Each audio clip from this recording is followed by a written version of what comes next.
Hello, lovely soul, and welcome to ZzzMovies. I'm so glad you're here.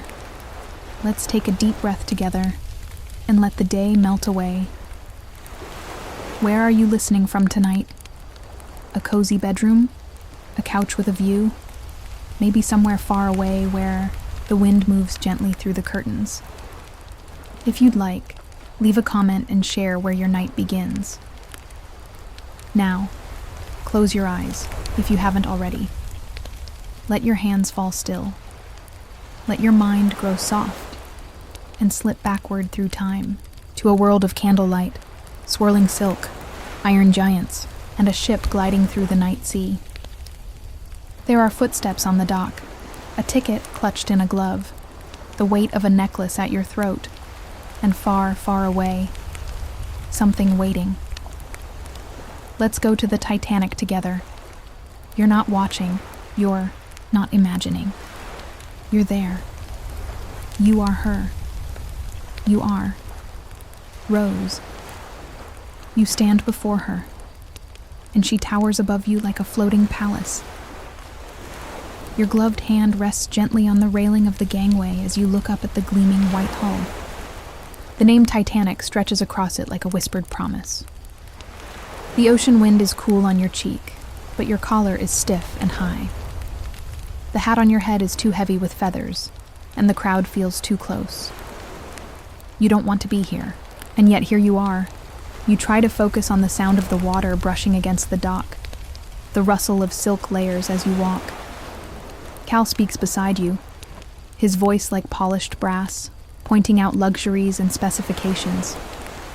The Parisian cafe, the Turkish baths, the squash court, the grandeur, the history, the legacy. But to you, it feels like a cage. Each step toward the ship feels like one away from yourself. Your mother's voice cuts through the hum of the crowd, instructing you where to step, where to turn, how to smile. And so you do, gracefully, silently, just as you've been taught. Inside the ship, the air changes. It's cooler, filtered. The walls smell like polished wood and new linens. You pass by bellboys, officers, maids in uniform, all moving like clockwork. You smile faintly at Trudy, your maid, as she trails behind you with armfuls of delicate luggage. Paintings, lace, boxes tied with ribbons you no longer remember choosing. My. Steward opens the door to your suite, and for a moment, even you are caught by surprise. It's beautiful. Golden light spills across the thick carpet. The bed canopy glows like an amber crown. The polished furniture gleams. A private promenade wraps along the outside like your own little palace in motion. You remove your gloves and step inside. It's quiet. Too quiet. Even your footsteps seem to vanish before they land. You run a hand across the bedspread. Smooth, unslept in, waiting. Cal's voice follows you in, elegant and proud. He points to the fireplace, the desk, the safe being wheeled in. He says, it all with a smile, as though showing you your own future. But all you feel is the weight of pearls around your neck, the weight of eyes watching, the weight of the life you're expected to want. You nod, gracefully. You always do. Your fingers linger on the brooch your mother insisted you wear. It's beautiful, but cold, heavy with expectation, like everything else. There is something inside you, just beneath your ribs, that begins to ache. You walk to the window. Outside, the ocean stretches into forever. You tell yourself, this is what you chose. But inside your chest, something begins to whisper, no, this is what was chosen for you. And somewhere out there, in a pub not far from the ship, someone else is making a bet. Someone scruffy, laughing, alive. Someone you haven't met yet, but who already belongs in the story of you. You don't know him, not yet. But your story is already turning toward him. The ship gives a low, deep groan, her whistle calling. Across the water. And Titanic begins to move. You are no longer on land. There is no going back. Only forward, into the sea, and into the unknown. You breathe in, and close your eyes against the ache in your chest. Tomorrow, you tell yourself, tomorrow you will pretend a little harder, but tonight, you'll let yourself drift. The first night at sea is quiet, still. The ship hums around you, a living thing beneath the walls. You feel her pulse in the floorboards as you lie awake in your grand bed, staring at the dark ceiling. The sheets are cool. The pillow smells of linen and lavender, untouched until now.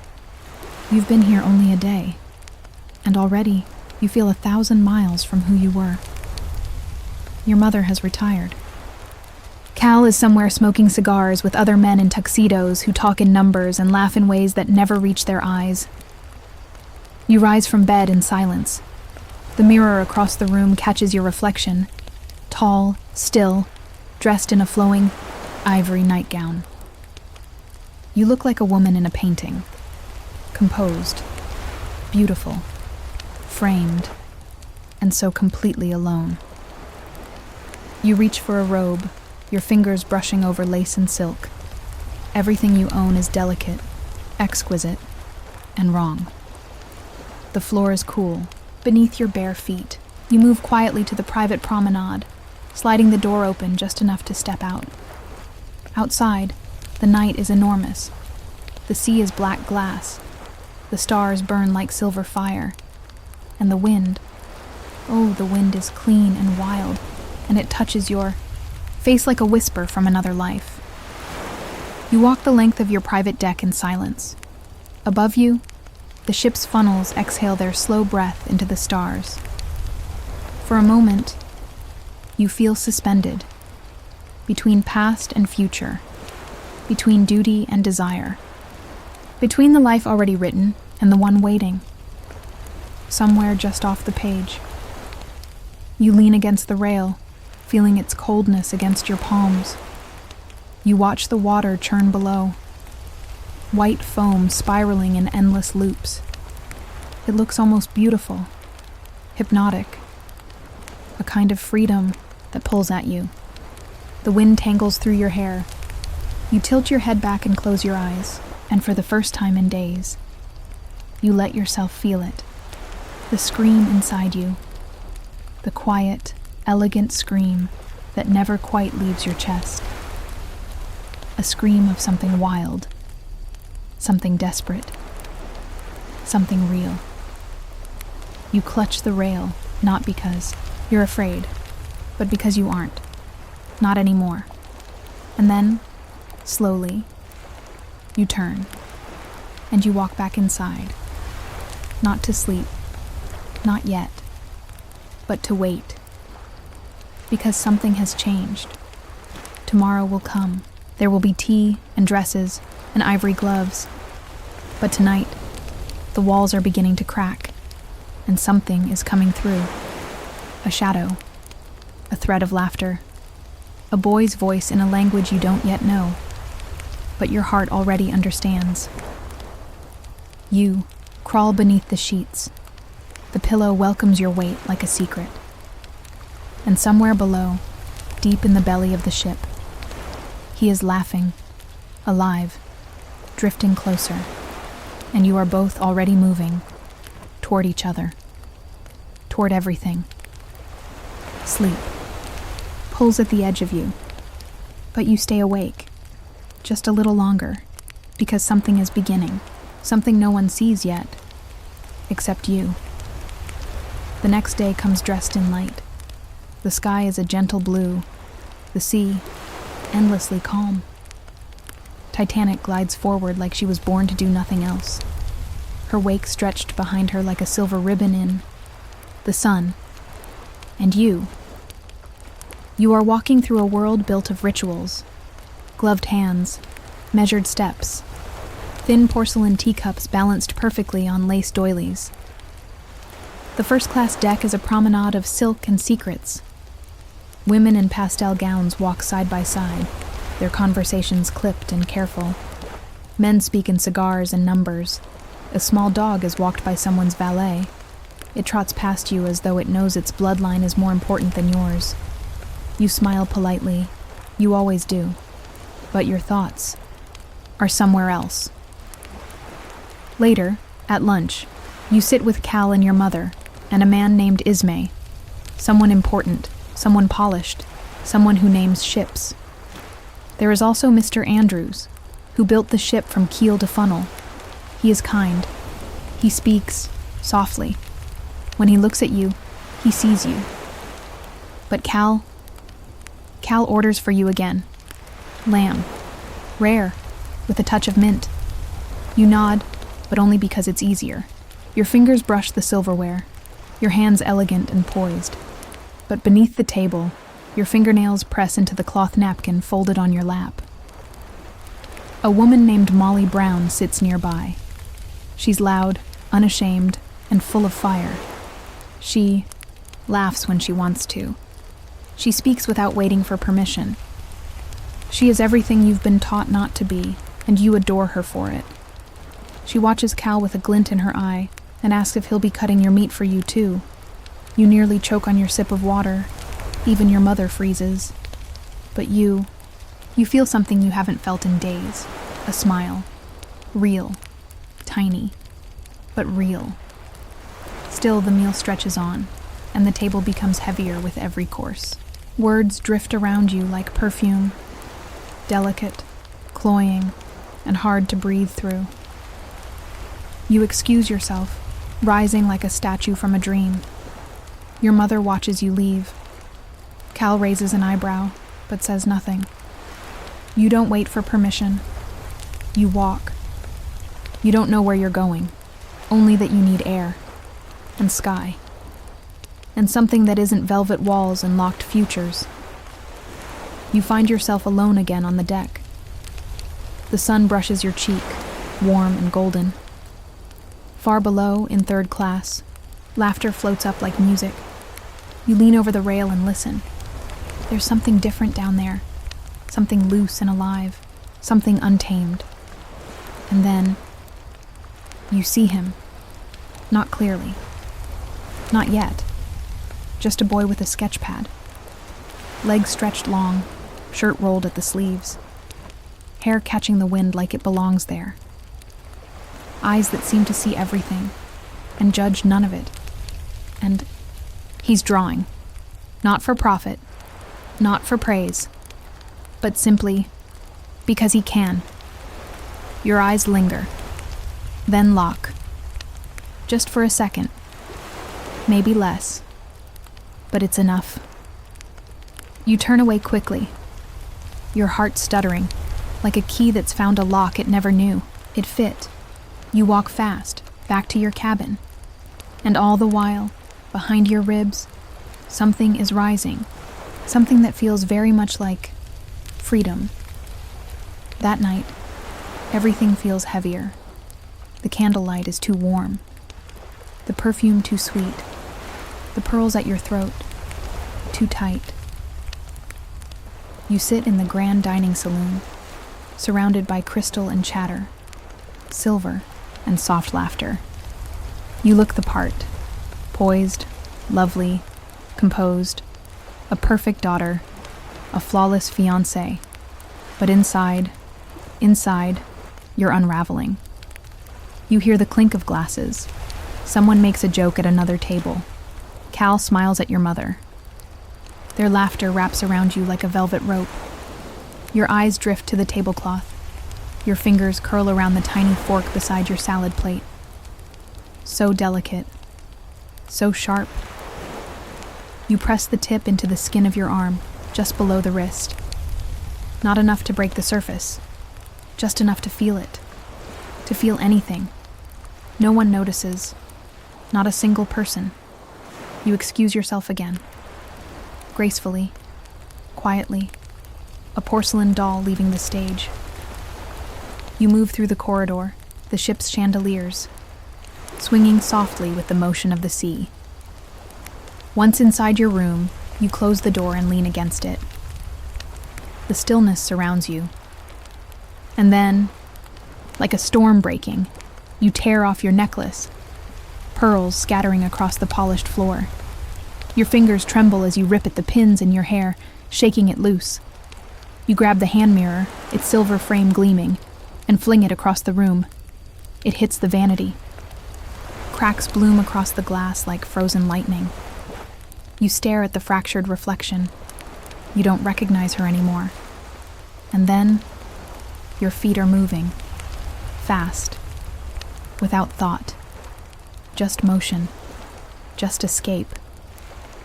You pull on a cloak, fling open the door, and run. Down the corridor. Past startled stewards. Past candlelit parlors. Out onto the deck. The cold air hits you like a blessing. You run faster. Your hair flies around you in dark ribbons. The wind tastes like salt and iron. The ship stretches behind you, endless, grand. But you don't stop. You run to the back, to the very end, where no one else is. The stern, the dark, the edge. You climb the steps, your breath ragged in your chest. There, beyond the benches, beyond the polished rails, is the end of everything, the very tail of the ship, high above the black water churning behind you. You step up to the railing. The sea is endless. The stars are blinding, and your heartbeat is so loud. You climb, one foot, then the other. Your heels click, softly on the white-painted steel. You grip the top rail, turn, face the wind, the darkness, the pull of nothing, and you close your eyes. The ocean below crashes and whirls, a storm of white foam and steel. The propellers roar in your ears. You think maybe now, I could let go. And then, a voice, soft, steady, real. Don't do it. You freeze, your eyes snap open. A boy stands there, half in shadow, half in moonlight. Calm, still, unafraid. He says it again, gently. Take my hand. And somehow, in the middle of everything, you listen. Stay back, you whisper, the wind snatching your voice before it fully leaves your lips. You don't know him. He's a stranger, a stowaway, for all you know.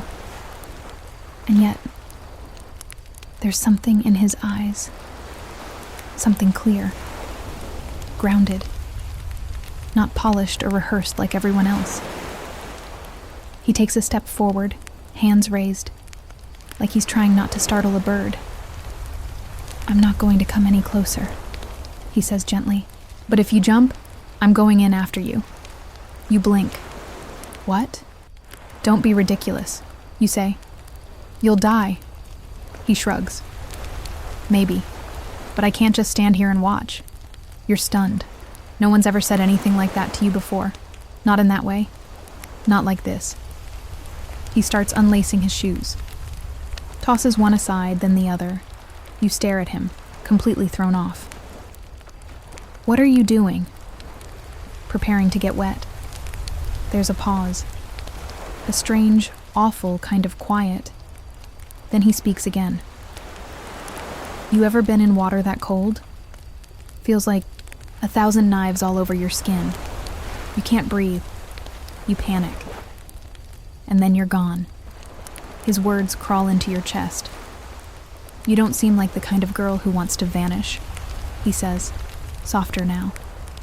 But maybe you feel like there's nothing else, and for the first time in longer than you can remember, you feel seen. He steps a little closer, one slow breath at a time. Just take my hand, he says again. We'll get you back over. Easy. No one has to know. You look down. The ocean boils below. The churn of the propellers roars through the night. You feel dizzy, cold, but his eyes are steady, like an anchor. You reach. Your fingers wrap around his. His hand is warm, firm, real. And then, with a swift, careful movement, he pulls. You scramble, slipping. One foot skids off the rail. You gasp. The world tilts. And then his arms are around you.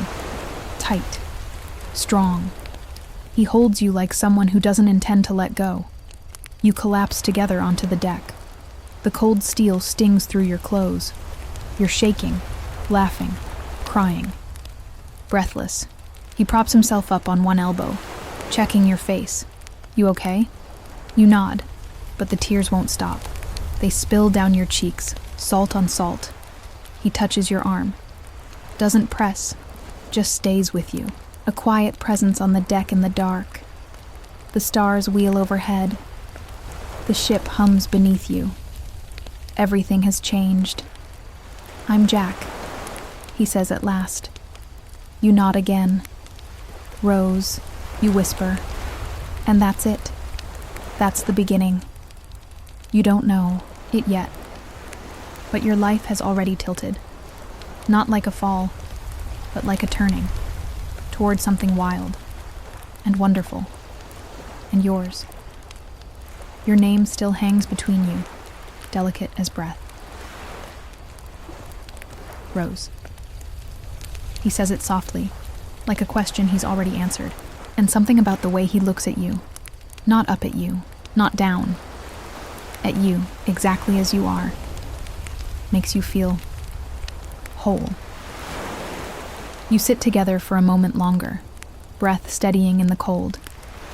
Then the silence breaks. Footsteps. Shouting. Flashlight beams slicing through the dark. It's Lovejoy, and officers, and Cal. Voices rise, hands grab. A fuss unfolds like a curtain snapping open. Suddenly everything is loud again. You're helped to your feet, fussed over, examined. Questions are flung like arrows. What happened? Did she fall? Why are you out here? Why is this man touching her? And you, barefoot on the cold deck, cheeks flushed, hair undone, can't help but smile. Jack tries to explain, but Cal doesn't want explanations. He wants control. His words wrap around your shoulders like chains. What were you doing out here? Why weren't you in your room?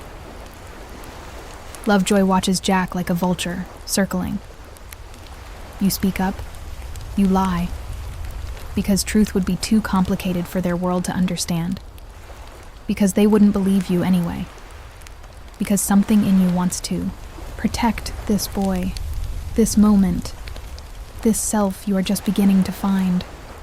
You tell them you slipped. That Jack saved your life. That he's a hero. They don't believe you. Not really. But the optics are inconvenient. So Cal puts on a show. Reward. A performance. He offers Jack money, a gesture as stiff and soulless as his cufflinks. But Jack refuses. Of course he does. And that is what makes Cal bristle. What makes him smile without softness. He insists on giving something. So he offers an invitation instead. Dinner, tomorrow night, in the Grand Saloon, with the chandeliers and the endless forks. Jack glances at you, just for a flicker of a second, and you nod, because the game has begun, and you're going to play. Later, alone in your room, you sit by the window. The ocean whispers past. The stars lean in. You hold the robe tighter around your shoulders, still, warm from his hand on your back. Jack, you don't know where he sleeps, what his life looks like, who his people are. But you remember the way he looked at you.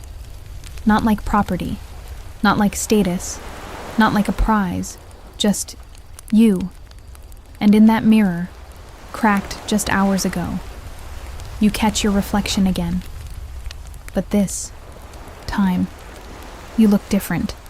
Not a girl in a cage. Not a bride on a leash. not a daughter being traded. You look like someone becoming. The next evening arrives like a curtain lifting, a warm bath, drawn by Trudy. Steam curling through the air like a silken veil, the scent of violet soap.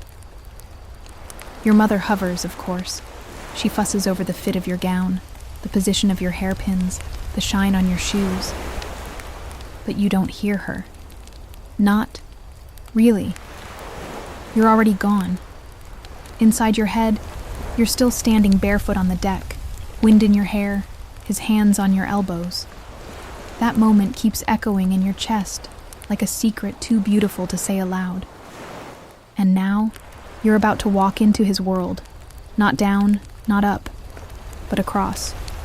The gown is black, sleek, draped in shimmer. It hugs your waist like truth. You've never worn anything like it. As Trudy clasps the final pearl at your throat, she smiles. "You're going to knock them all dead, miss." You don't answer. But inside, you're smiling too. Down the corridor, into the lights. The dining saloon opens before you like a storybook. Gold, crystal, soft music rising like perfume. You see him instantly. Jack, cleaned up, slightly awkward in his borrowed tuxedo, hair combed with water and fingers, standing near the staircase like someone who's been plucked from one world and dropped into another. And then, he sees you. He goes still. And for a second, so does everything else. You walk toward him, slowly, like it's nothing. Like you're used to men looking at you that way, but inside, your heart is dancing. "Hello, Jack," you say, smooth as cream. His mouth opens a little. You're amazing." You offer your arm. "Shall we go in?" And just like that, you, Rose DeWitt Bukater, become the bridge between two worlds. You take him to your table, and every eye follows. The meal is a blur of polished cutlery, unfamiliar names, practiced laughter. Cal sits at your side like a prince in a castle built on paper. Your mother keeps her smile tight as lace. Ismay talks about engines. Molly grins and drinks champagne. And Jack survives it all. When the fish fork stumps him, he improvises. When the wine steward raises an eyebrow, Jack raises his glass.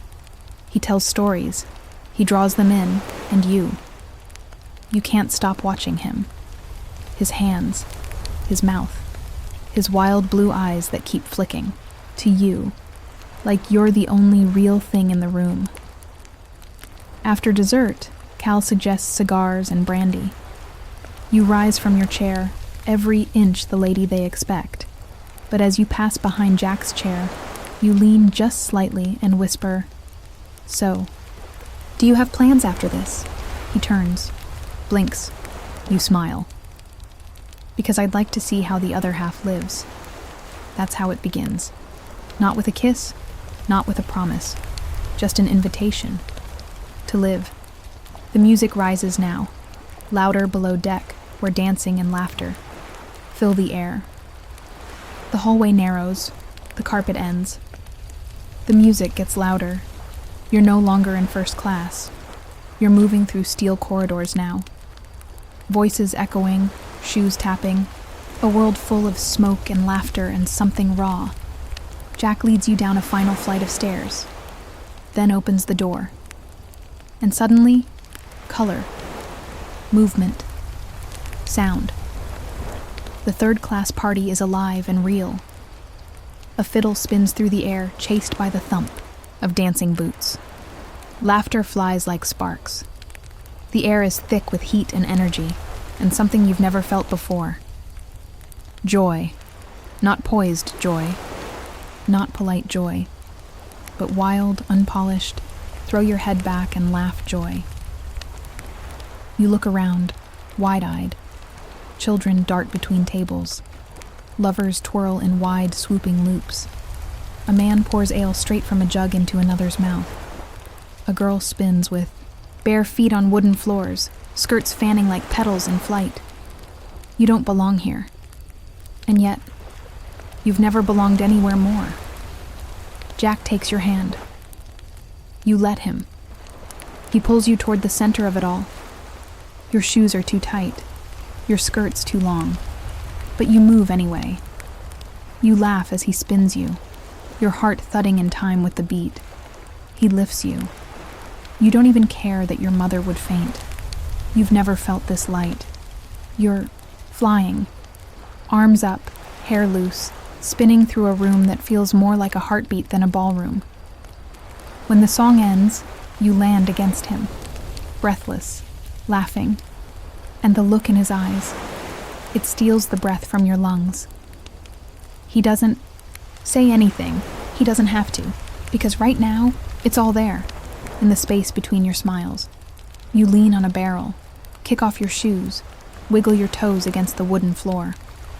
I'm impressed, he teases. You're a natural. You raise your eyebrows, breath still catching. I'm not porcelain, you know. I noticed. You laugh again, softer this time.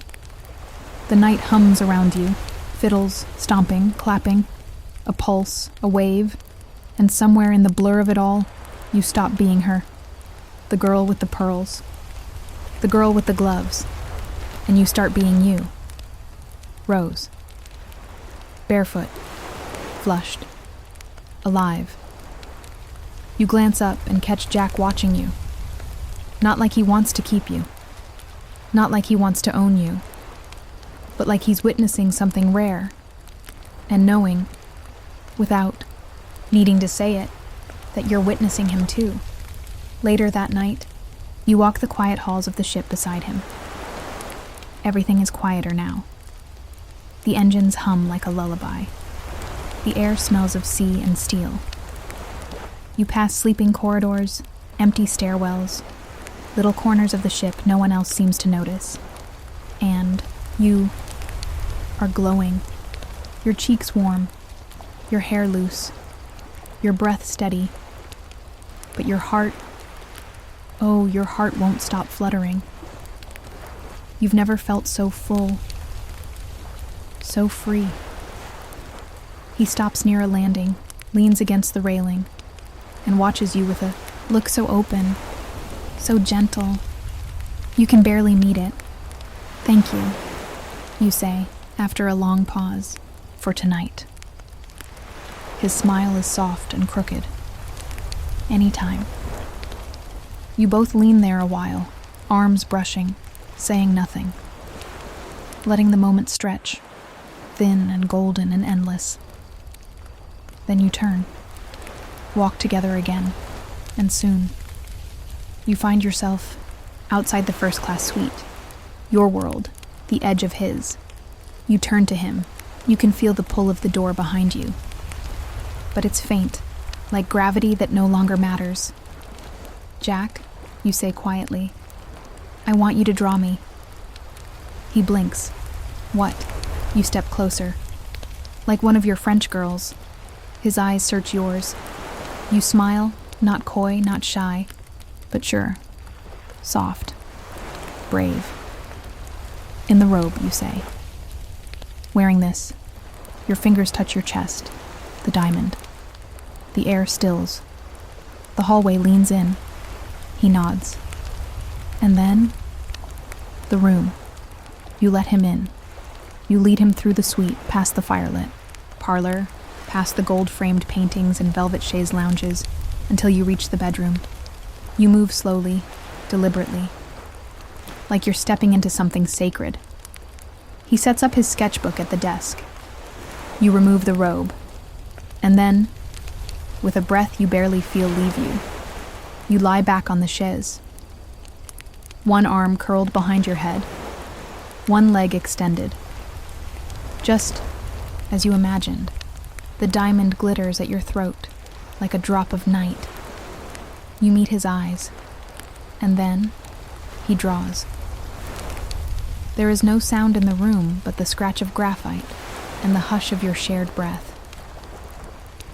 You watch him, the way his eyes shift, tracing your curves.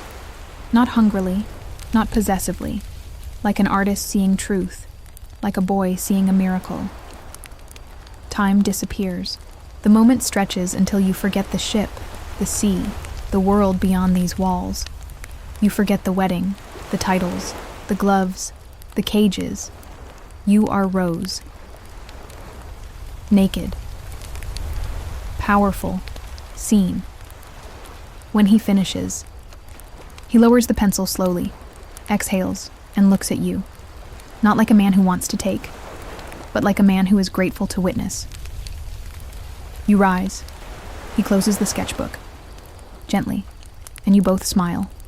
Quiet. Luminous. Changed. Something has been captured. Something that will never fade. You dress slowly, carefully. Your hands tremble just slightly as you pull the robe back around your shoulders. But inside, you are steady, still glowing with the strange, perfect power of being seen. He sets the sketchbook down, gently, like it's something sacred. You walk past him without speaking. Not because there's nothing to say, but because words would be too small. He follows you through the suite, through the rooms of silk and gold and heavy quiet, back into the hall. And then you run. It begins as a laugh, breathless and wild. Your slippers tap against the floor. You glance over your shoulder and he's there, right behind you. You don't know where you're going. That's the point. You just want to run, to move, to live, down the stairs, past startled stewards, through half-empty salons. You dodge a startled officer with a tray, spin down another hallway, slip through a door, and suddenly, you're outside. Wind rushes past you, cold and pure. The deck stretches, empty in the night. You both laugh. You're breathless, hair in your eyes. You lean against a pipe. He stops beside you. The ship groans softly beneath your feet. The stars burn above like promises. And then, you kiss him. Slow. Certain. Not because it's time, but because it's true. His hands rise to your face. Yours slide into his hair. It feels like something ancient, like something written into the stars long before you were born. When you part, you both stare, eyes wide, smiles hovering. Neither of you speaks, because you don't need to. You turn, again, fingers linked with his now. You walk together, barefoot and brave, toward the bow of the ship. And there, you climb the stairs, past the crew signs, past the ropes, to the rail. The ocean is endless before you, black and perfect. You step forward. He stands behind you now. His hands find your waist. "Do you trust me?" he whispers. You nod. Yes. He spreads your arms. You close your eyes. And then, you open them, and you're flying. The wind surges around you. Your dress ripples like water. The ship disappears beneath you. And the world falls away. You are no longer Rose DeWitt Bukater. Not someone's daughter. Not someone's bride. You are free. And in that moment, as the sea stretches ahead, and his hands steady you from behind, you whisper it. "I'm flying, Jack." And you are. The night air clings to your skin, cool and salt-kissed. You stay there with him, wrapped in silence. His arms are still around your waist, your eyes closed, cheek against his. For a moment, you forget the ship, the weight of your name, even the sound of your own thoughts. You just breathe. Then, slowly, you turn. You face him. And for the second time, you kiss. This time longer, deeper, like falling. Time folds around you. The stars disappear. Only breath, only skin, only him. You take his hand. Lead him below deck. Not quickly, not with panic, but with the calm of someone who has made up her mind. Corridors twist around you, unfamiliar and dim. Pipes hiss.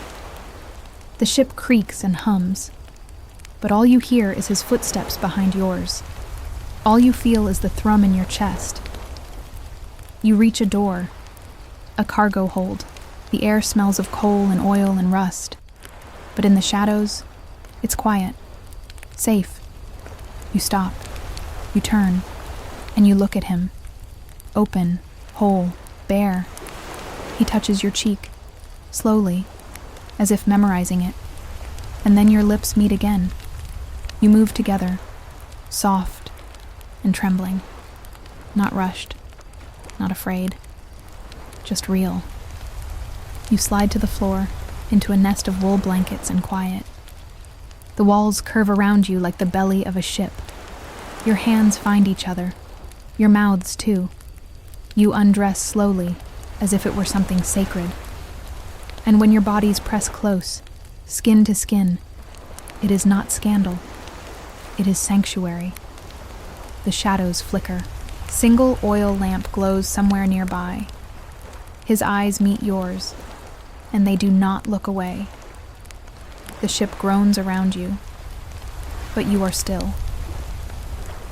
He whispers your name, and for the first time, it sounds like something that belongs to you. Later, you lie curled together, his fingers tracing lazy circles on your shoulder, your head against his chest. He says nothing. You say nothing, because you both already know. Something has happened here. Not a moment. Not a secret. A choice. You chose each other, and nothing will ever be the same. You're still curled in his arms when the knock echoes through the stillness. It's not polite, not uncertain. It's sharp, insistent. Your eyes snap open. You reach for your robe, your breath catching before you even understand why. Jack is already moving, buttoning his shirt, glancing toward the door with eyes that know how fast the world can turn. And it does. The door bursts open. Lovejoy stands, there, smiling, but not kindly. Behind him, 2 officers, stern, suspicious. There you are, Lovejoy says smoothly. We've been looking all over. He sees Jack, sees you, takes in the rumpled clothes, the flushed cheeks, and the look in. His eyes says he knows. The officers step forward. One of them raises a brow. We found something, sir. In his coat. From a folded cloth, they produce a necklace.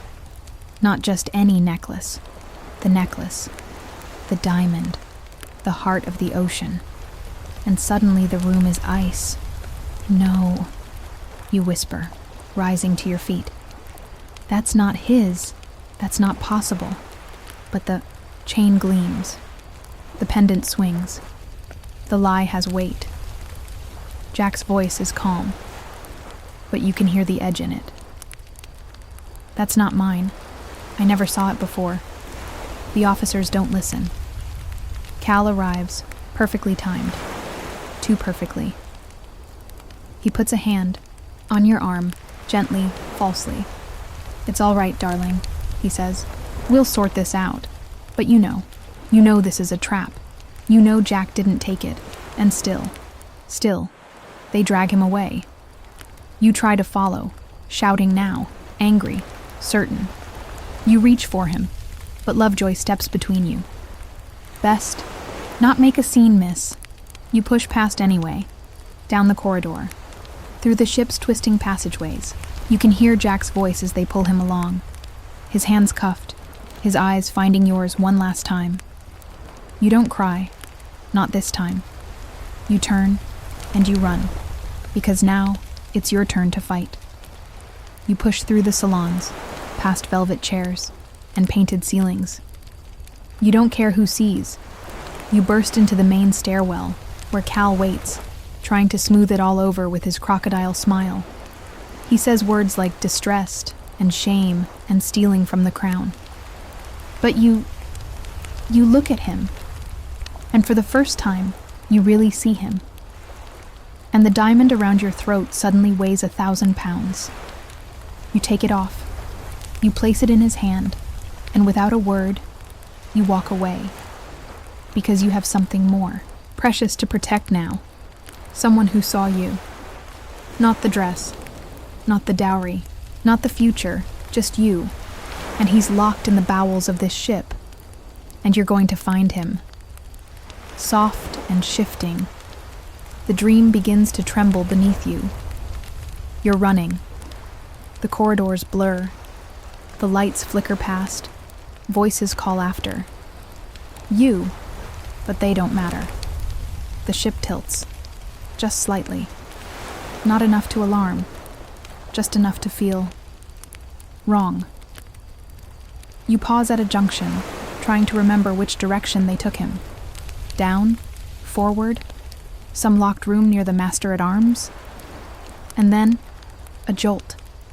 Not a sound, not a crash, but something shifts. A feeling in your bones, like the ship just breathed in and didn't exhale. You keep moving. Past startled stewards. Past confused passengers slipping out of their cabins in dressing gowns. A soft tension begins to ripple through the ship, like a question no one wants to ask. But you already know. Something's happened. Something real. You reach a metal stairwell and begin to descend. The air gets colder. The lights dimmer. Pipes drip against steel. The hum of the engines louder. And finally, you find him. Locked in a small room. Hands cuffed to a pipe. His shirt is wrinkled. His hair a mess. But the moment he sees you, he smiles, like nothing in the world could make him look away from you. "Rose," he says, voice steady. You rush to him. Try the door. It's locked. Of course it is. You search the room, frantic. A desk, some drawers, a clipboard. No keys. He leans toward you. You have to go. Now. Get out of here. You shake your head, teeth clenched. I'm not leaving you. You find a fire axe in a glass case. Smash it open with a heel. The sound echoes like a shot. The ship shudders again. This time, you both feel it. A long, low groan rolls through the floor. Jack looks up, frowning. What was that? You already know. The ship is bleeding. You grip the axe. He guides you. Aim for the chain, not my wrist. You raise it once, twice. Swing. Clang. The chain snaps. He's free. He grabs your hand, and you run. Back, through the corridor, up the stairs. And that's when you see it. The water, rushing in from below, dark, fast, alive. It roars toward you like something hunting. You scream. Jack pulls you back, slams a door shut behind you. Your feet are soaked. The cold sinks into your bones. You look at him. He's soaked too. Laughing, somehow. His eyes wide. Come on! You run again, hand in hand, breath clouding in the air. The ship is groaning now. The floors tilt. People are beginning to realize. A woman cries out behind a door. Children wail. Stewards shout. The elegant calm of Titanic is breaking apart. And yet, in the middle of the chaos, you feel more alive than ever. Because you're not running from something. You're running to something. To life. To freedom. To whatever comes next. As long as he's beside you. You reach a gate. Locked. Steel bars between you and the next stairwell. Behind it, safety, air, time. But here, only panic. You rattle the bars, call for help. No answer. The water is coming. You can hear it. The rush, the roar, the terrible force of it. Jack grabs the bars. We need a key, you shout again. Bang. Plead. Finally, a steward appears. Eyes wild, keys shaking in his hands. But he hesitates. He sees Jack. Sees you. Draws back. No. You can't go this way. Please. You cry. There are people back there. You can't leave them. He fumbles the keys. Tries one. Doesn't work. Another. Still nothing. Jack reaches through the bars and grabs him by the collar. Open it. And at last. Click. The gate swings wide. You run. Up stairwells now. Up and up and up. The ship is slanting. Slightly. Barely. But enough to make every step feel like a climb. The air is colder now. Not wind, but something deeper. A chill you feel in your teeth. You burst onto the upper decks. And the night is chaos. Lifeboats being uncovered. Officers shouting. People wrapped in blankets. Mothers clutching babies. Men with suitcases shouting at the sky. Your mother stands nearby. Pale and tight-lipped, she sees you, sees Jack, and her face hardens like ice. She calls your name, once, sharply, but you don't go to her. You reach for Jack's hand instead. And Cal arrives. Of course. He grabs your arm, pulls you aside. There's a boat waiting. You'll get in with your mother. You shake your head. I'm staying with Jack. He stares at you like he's never really seen you before. And maybe he hasn't. He pleads, threatens, bargains. You let go of his hand, because he never held it gently. Jack squeezes yours, once, and you know what he's saying without words. That deck shifts beneath you again. A loud creak groans through the ship's bones. The bow is dipping. The tilt is real now. You help children into lifeboats. Hold a crying woman. Give up your coat.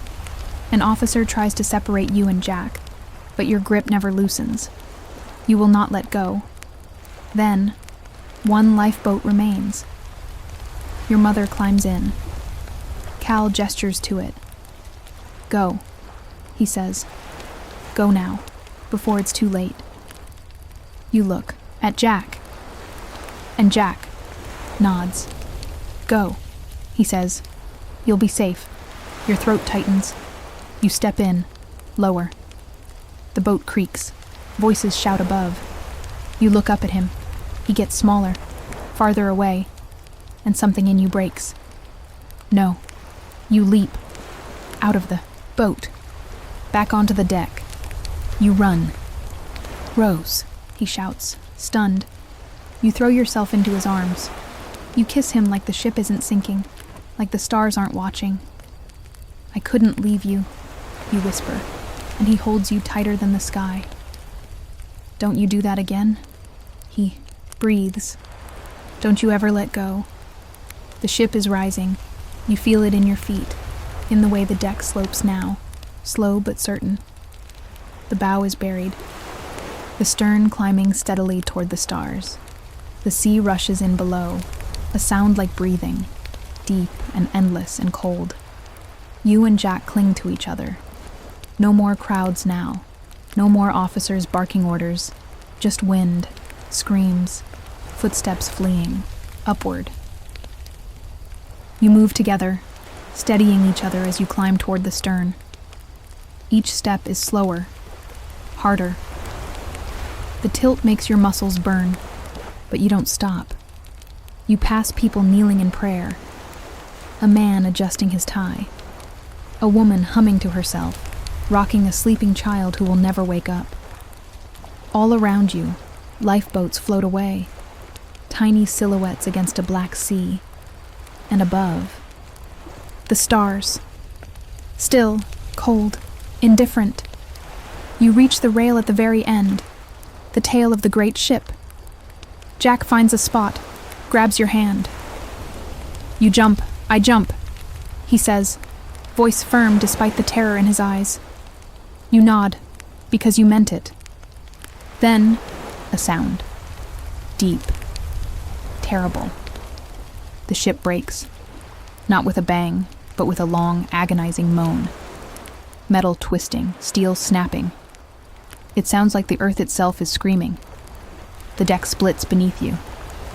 Jack grabs you. You're falling, sliding. The tail rises higher.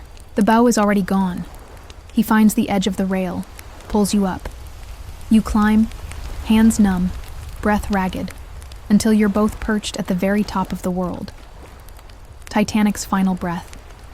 You cling to the railing together, feet braced against the steel, and for a moment, you're flying again. But this time, it isn't freedom. It's the edge. The end. He looks at you. You look at him. Then, the ship begins to dive. The stern plunges down, fast, hard, unstoppable. You fall with it. The wind howls past your ears. Your dress whips around your legs. And then, the ocean. It hits. Not like a pool. Not like a dream. Like knives. Ice. Stone. You're swallowed whole, pulled into blackness. Noise gone. Light gone. Air gone. Only cold. Crushing cold. Your body flails, searching for surface, for breath, for him. Then, arms. Jack's arms. He finds you. You rise together, breaking through the surface in a gasp. Screams echo. Debris floats everywhere. People fight, cry, disappear. But you hold on. Jack finds a panel of wood, pushes you onto it. It barely holds your weight, won't hold both of you. He stays in the water, hands wrapped around the edge. Your fingers grip his. Your eyes never leave his. He talks to keep you awake. He tells you stories about fishing, about Coney Island, about how the stars looked over the Rockies. His voice begins to slow. His skin turns pale. You beg him. Don't let go. He smiles. Faint. Frost on his lashes. You're going to make it, Rose. No. You'll live. You'll grow old. You'll die warm in your bed. Not here. Not tonight. Your tears freeze before they fall. I love you, you whisper. But he doesn't answer. His eyes are closed now. His hand is still in yours.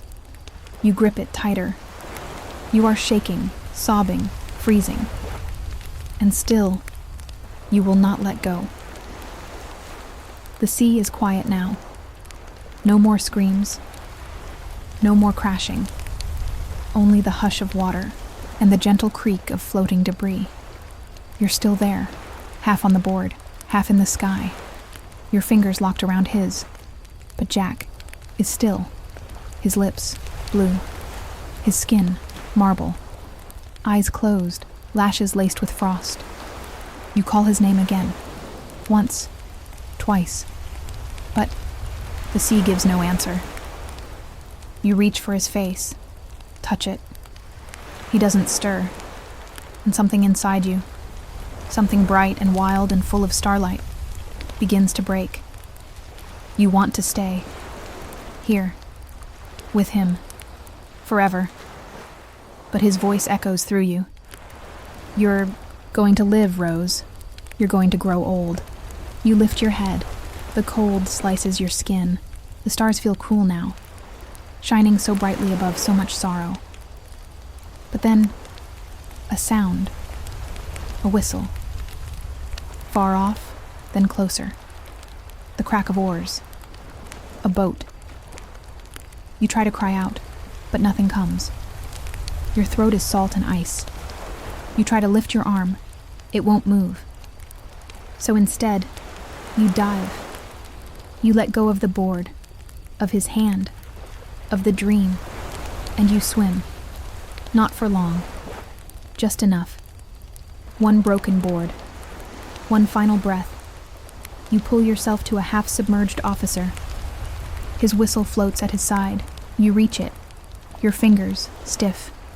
You take it and blow. It's the loneliest sound in the world.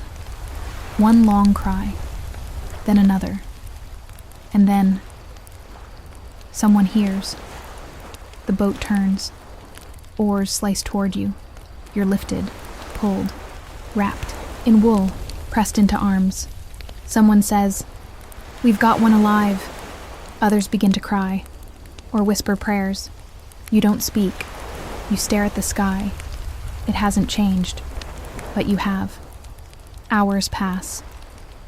Dawn comes like a sigh. The sea is silver now, and in the distance, smoke. A rescue ship, the Carpathia. You drift closer, pulled alongside, lifted again. Blankets, warm hands, confused faces. You sit in silence, wrapped in someone's coat, hair wet against your cheek. The deck is crowded with lifeboat survivors, pale, silent, watching the place where Titanic once was. Gone. You hear someone ask your name, and you say it, quietly, steadily. Rose Dawson, not DeWitt Bukater, not Cal's bride, not a socialite, just Rose. Just the girl who survived, the girl who jumped, the girl he loved. You look up at the sky, and you whisper his name into the morning. Not goodbye. Just, thank you. Time moves. It doesn't ask. It doesn't wait. It simply carries you. The Carpathia pulls away from the wreckage, slow and quiet. Survivors line the deck like statues, eyes red, hearts emptied. You stand among them, hair damp, blankets heavy, the cold still buried deep in your bones. You grip the rail. Look back. There is nothing, only ocean. No trace of the grand ship that once carried your cage and your freedom. And still, in your chest, he is there. You see his smile, his sketches, the way he said your name. Rose. Not like a thing, but like a being. A woman. A soul. You watch the water ripple behind the ship. It looks like a path. A secret one, stretching back into the dark. You say nothing, because some grief is too sacred for words. Later in New York, names are taken. Questions asked. You give yours low and sure. Rose Dawson. The man scribbles it down without looking up. It's real now. He's inside you, woven into every heartbeat. Years pass. You live quietly, but not small. You ride horses down sunlit beaches, learn to fly biplanes across open skies, dance barefoot at sunrise on porches that smell like warm wood and salt air. You see, touch, taste, live. You marry, you raise children, you grow old. And every now and then, when the wind blows just right, you hear his laugh, feel his breath on your cheek. You keep the drawing he made, folded gently inside a velvet pouch, hidden at the back of a drawer you rarely open, but never forget. Never. Then one night, long after the world has stopped asking where you've been, you return. An old woman now. The shipwreck lies below you, rusted, broken, sleeping beneath miles of sea. They search it with lights and machines. They don't find what they're looking for, but you bring it with you, the heart of the ocean. You've kept it all these years, not because it's valuable, but because it was part of that night, part of him. You walk to the rail of the modern ship. No one sees you. It's late, quiet. The water stirs below. You reach into your pocket, fingers trembling, and let go. The diamond falls. Through wind, through air, through time. It vanishes into the sea, back where it belongs, where he is. That night, you sleep in your warm bed, with photographs of horses, children, kites, and smiles, and one photo by your bedside, a young you, at the bow of Titanic, flying, eyes closed, arms wide, free. Your breath slows. You drift, and the sea rises to meet you. Not cold, not cruel, but home. And deep below, the ship waits, whole again, lit by golden lamps. And at the top of the staircase, he waits too. Jack, smiling, reaching for your hand, ready to dance. The story is complete. You are whole. You are home.